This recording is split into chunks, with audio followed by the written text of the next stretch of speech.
The best part about layouts is that you can reuse them.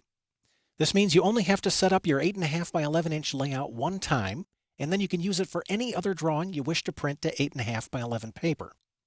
In this lesson, we're going to learn how to plot a drawing using an existing layout. On my screen, I have an architectural example. Let's say I'd like to plot this on an 8.5 by 11 inch size sheet using our company title block. Now, we've already seen that setting up a layout from scratch takes a little time. But you know what? I don't have to set up a new layout. I already have an 8.5 by 11 layout in another drawing. I'm going to extract the layout from my existing drawing and use it in this one. I'll do that by using the Design Center. I'll start by pressing Ctrl+2 to open up the palette. And then on the left side, I'll navigate to the folder that has the drawing containing my layout. I'm currently in the Exercise Files directory, so I'm going to close up the Chapter 13 folder. I will open the Chapter 15 folder, and the drawing that I'm interested in is this one, number 6, Layout Part 3 Finished. I'll click the plus icon to navigate into this drawing, and then I'll select Layouts. And over here on the right, I can see both of the layouts that exist in this drawing. I'd like to use the final design layout. So I'll click, hold, and drag this layout into my file, and then I'll release. And if you look right down here, you can see the layout has been copied into the current file. So I'm going to close the Design Center, and then we'll take a look at the new layout. It's important to note that if you copy a layout from one drawing to another, the only geometry that comes along is the geometry that exists on the layout. All of the model space geometry is left behind. You know, I seem to recall that this layout also contained a viewport, and I remember turning that layer off. So I'm going to open up the layer control, and I'll turn layer viewport back on. Then I'll double-click inside the viewport, and I'll double-click the scroll wheel on my mouse to do a zoom extents so that I can see my geometry. And that didn't work.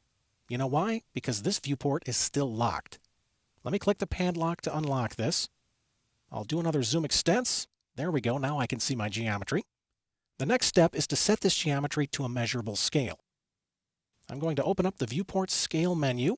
And since this is an architectural example, I'm going to be using these scales at the bottom of the list. Let's try 1/4 of an inch equals a foot. It looks like that's going to be too big. I'm going to open up the menu, and I'll try 1/8 of an inch equals a foot. It looks like that scale is going to work perfectly.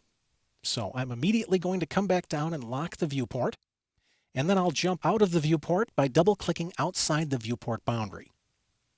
At this point, I would revise my title block text as necessary. I'm going to change this to Architectural Example. I'll revise the scale as well.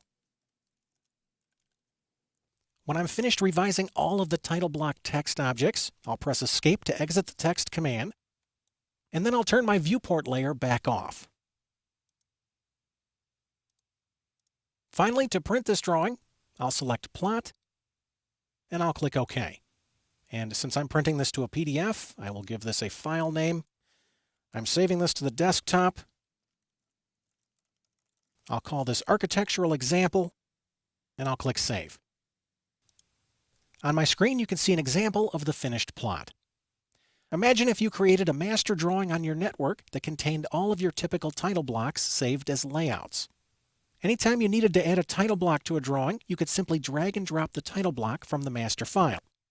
Layouts give you the power of automating your title block insertions and reduce the effort of plotting to a couple clicks of the mouse.